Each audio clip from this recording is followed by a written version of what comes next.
مونږ خو غواړو چې مونږ نن 100 ماشومان داخل کړو چې سبا مونږ 50 داخل کړو بل کال کې مونږ 100 داخل کړو. دا خو د دې علاقې بهتري د ستاسو ماشومان. پرایمري سکول چې دی نو دا یو بنیاد دی، نو زمونږ دا کوشش دی چې یاره دا ماشوم دا بنیاد مونږ مضبوط کړو.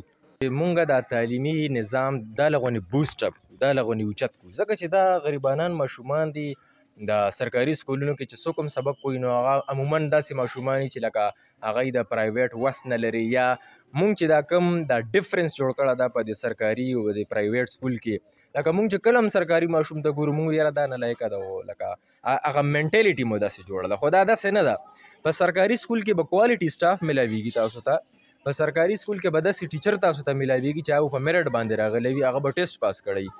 نو بیا مونږ دا کنسپټ ولې جوړ کړی دی چې مونږ سرکاري د ماشوم مونږ ولې ډپریس کړی دی په ده باندې، د مونږ دا منټالیټي ولې داسې جوړه چې مونږ وایو چې یاره دا سرکاري ماشوم دی لکه دې ته څه نه میلاوي، د دې ته څه نه وایي. نه داسې څه خبرې نشته دی. نن چې مونږ دا کوم پروګرام وکړو دې ته انرولمنټ ډرایو ویلی شي، دا د دې ټولې علاقې ته یو آګاهي مهم و چې مونږ څومره هم چې دلته کورونه دي چا خبرې واورېدې چا دا چغې واورېدې چا سره مونږ ملاقاتونه وکړو، دا د دې دپاره و چې مونږ د ماشوم د پیرنټس چې کوم دي دا مونږ آګاه کړو. داسې ماشومان هم شته چې هغه په پټو کې زمیندارۍ کوي، دکانونو کې کارونه کوي، یا داسې د مور پلار سره هیلپ کوي. چایلډ لیبر چې کوم دی دا خو منع دی، ماشوم باندې خو ته مزدوري نشي کولی، ماشوم خو به خامخا دا خو به میټریکه پورې دا خو به سکولینګ پیریډ نه وځي.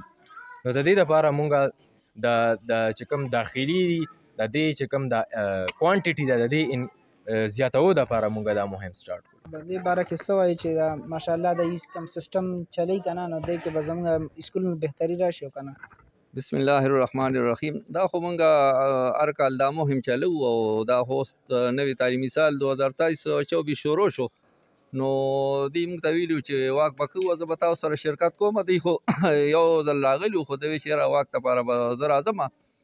نو د دې خاص مقصد دا دی چې یاره د ماشومان چې کوم دی نو یو ماشوم چې کوم دی نو بغیر د تعلیمه پاتې نشي، او هر یو ماشوم سکول ته راشي او هغه داخل شي، نو د دې نه دا خلک د واک سره چې کوم دی نو دا ټول خلک خبر شي. او زمونږ د پرایمري سکول چې دی نو دا یو بنیاد دی، نو زمونږ دا کوشش دی چې یاره دا ماشوم دا بنیاد مونږ مضبوط کړو. څنګه چې فرض که دا سکول دی یو کمره ده که نه، هغه بنیاد کې مضبوط شي نو بیا ورپسې بره باندې زه لکه څومره کمرې چې ورپسې بره جوړی نو جوړوه.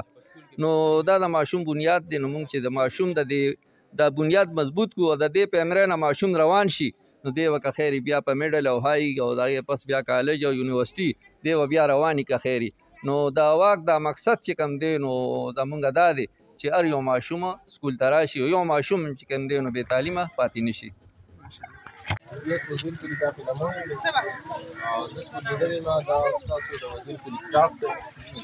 زمونږ مقصد د راوتو صرف دا دی چې هغه ماشومان چې هغه په دې علاقې کې د سکولونو نه بهر دي، مونږ خو غواړو چې مونږ نن 100 ماشومان داخل کړو چې سبا مونږ 50 داخل کړو بل کال کې مونږ 100 داخل کړو. دا خو د دې علاقې بهتري د ستاسو ماشومان دي او ټول د غریبانۍ د زمیندارۍ هغه کورونه دي. زمونږ د راوتو مقصد هم صرف دا دی چې مونږ هغه والدین هغه مشران چې هغه لکه په دې هغه باندې نه پوهېږي چې یو ماشوم بهر ګرځي نو دی ولې ګرځي، د ده مستقبل بسي.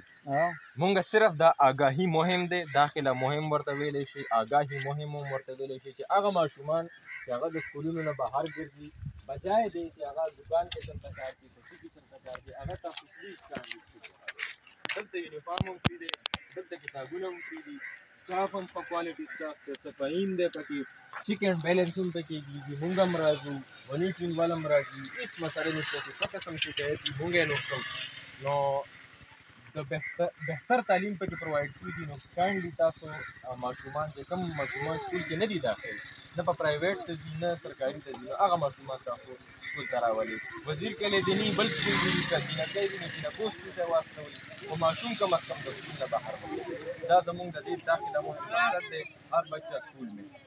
دا زمونږ د داخله مهم دا مقصد دی. مونږ تاسو سره دا ملاقات شارټ ولې چې دا د دې دپاره و چې مونږ کومې خبرې وکړو چې دا مونږ ریکارډ کړو.